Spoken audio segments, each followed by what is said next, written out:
一起来看看为什么这台比亚迪秦 Plus DM-i 卖的这么好。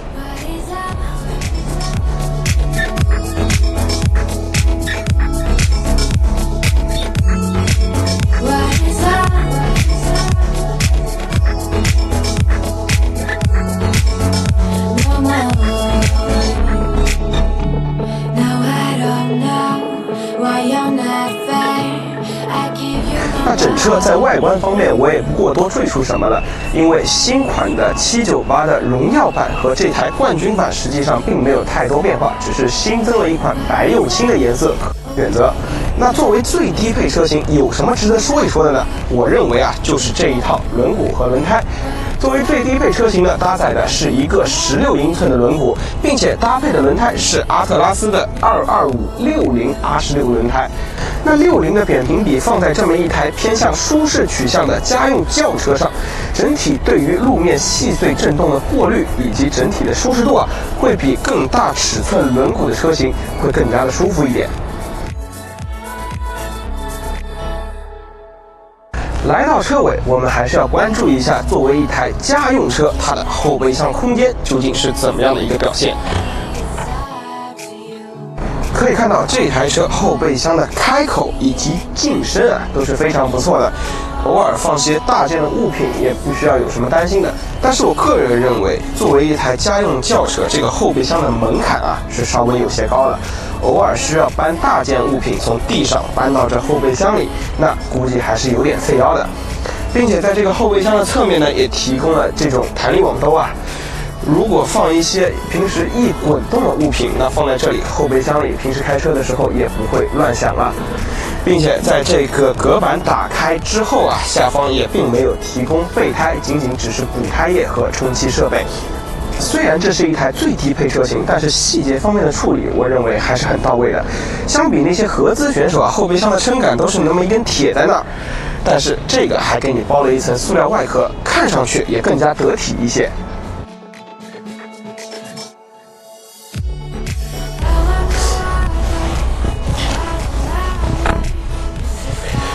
好的，我们坐进车内首先第一眼关注到的就是中间的这块屏幕，因为是最低配车型相较于高配版本来说，它的尺寸没它们大，并且高配上那个电动旋转的功能在这台车上也是一个手动的功能。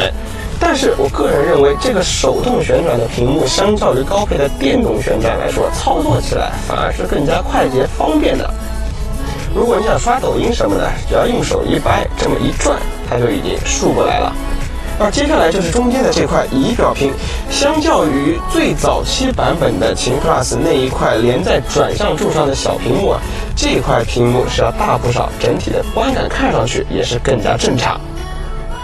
接下来聊一下这台车的座椅。首先坐上来第一的感受呢，是整个的人体工程学设计还是相当到位的，不管是整个背部的支撑包裹以及坐垫对大腿的支撑都是非常到位的。但是由于是最低配版本这一台车的主驾副驾都是手动的调节，主驾呢是有一个手动的高低调节，但是副驾就没有了。那既然都是手动座椅了，那座椅加热、座椅通风这些配置在这台车上那是想都不要想了。那在整车的用料方面，可以看见这台车呢是一个浅色内饰的双拼设计那浅色内饰的好处是什么？是可以让这台车的空间看上去更加的开扬一点。但坏处是什么？就是你得经常打理那在空间方面可以看到，在中控台这个位置是有2个杯架，并且有一个放手机的区域，但是并没有无线充电。在这个中控台的下方呢，也做了一个镂空，里边呢有一个12伏的电源接口以及一个 USB 接口。中控台后方也有一个扶手箱，扶手箱内部呢空间也不算是特别的大。但是需要注意的是，整车的储物空间除了中控台这一肉眼可见的部分以外，其他的包括像手套箱亦或是门板的水杯架里面都是没有任何植绒或者是胶垫的。所以如果你平时放一些零碎物品在里边的话，开车的时候难免会产生些许的异响。那来到后排，首先看一下它的空间表现。这台车的轴距2718，我的身高174，前排呢是我的驾驶坐姿。首先来看一下腿部空间的表现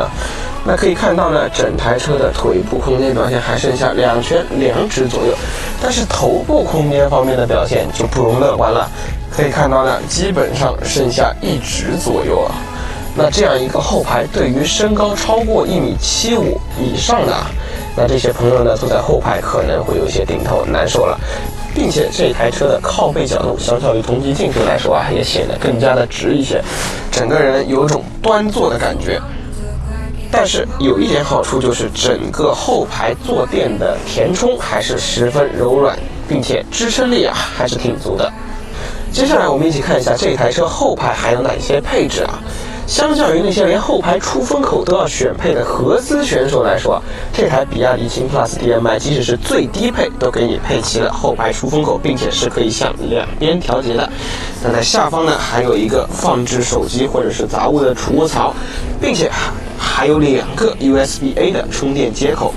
那在炎热的夏天啊，这台车的后排感受也能比那些合资选手好上不少，并且在后排娱乐方面呢，手机需要充电也不需要有过多担心了，2个接口也够你用了。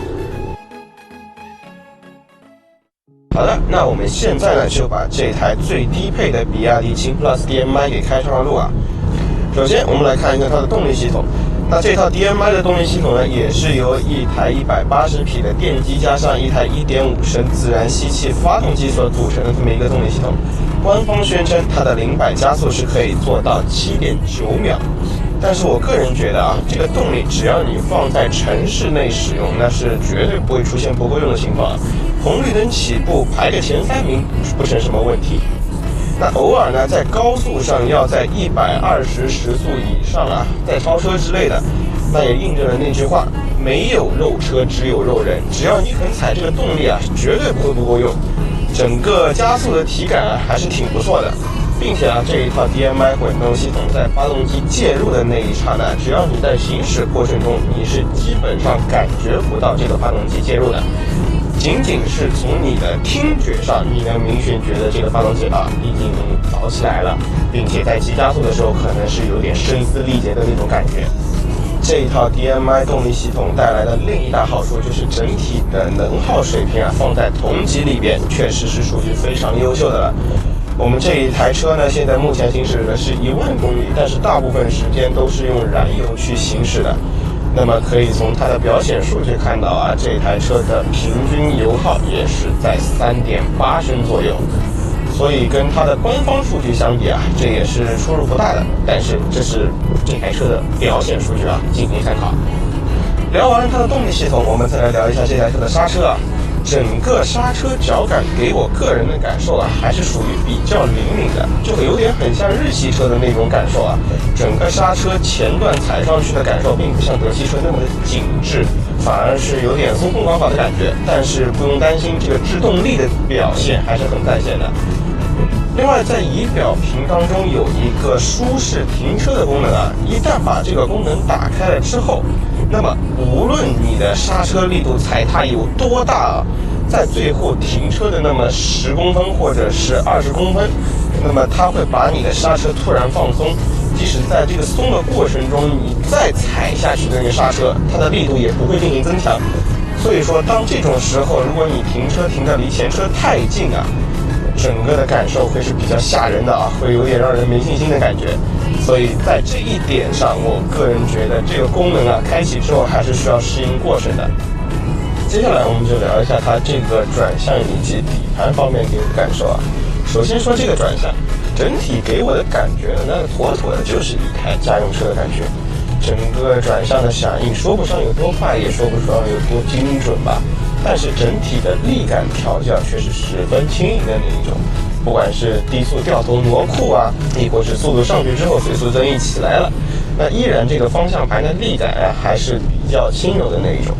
我相信即使是身材娇小的女孩子去开这台车，那应该也是挺轻松的，并不会像之前50星光那样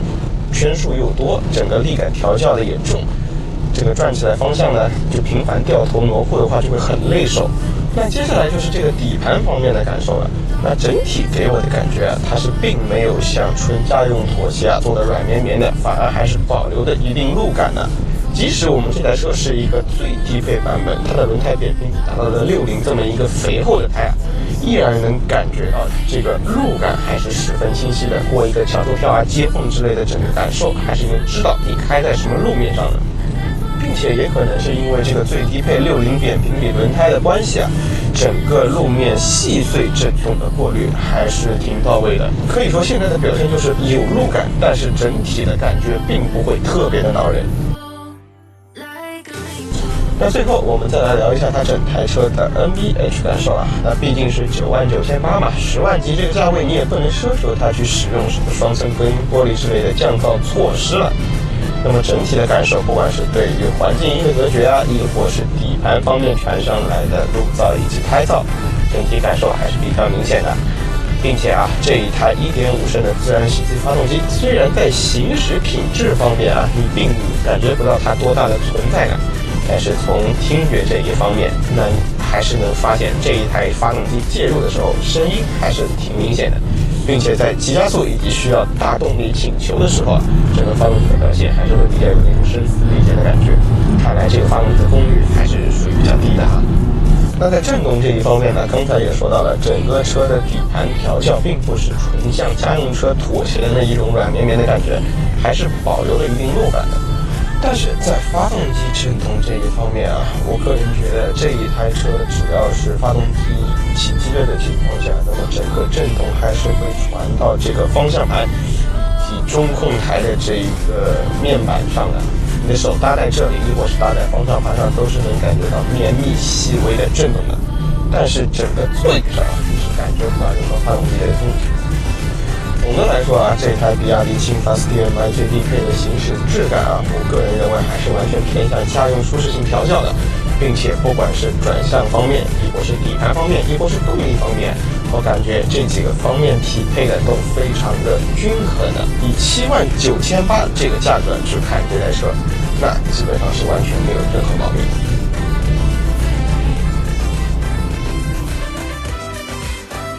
经过这几天的试驾，总的来说，我身边的这台秦 Plus DM-i 的最低配版本，虽然在内饰氛围以及配置上啊，和许多同级竞争对手不相上下，但是作为一辆家用车啊，在整个底盘的行驶质感以及它的能耗方面，确实有出彩的那一面。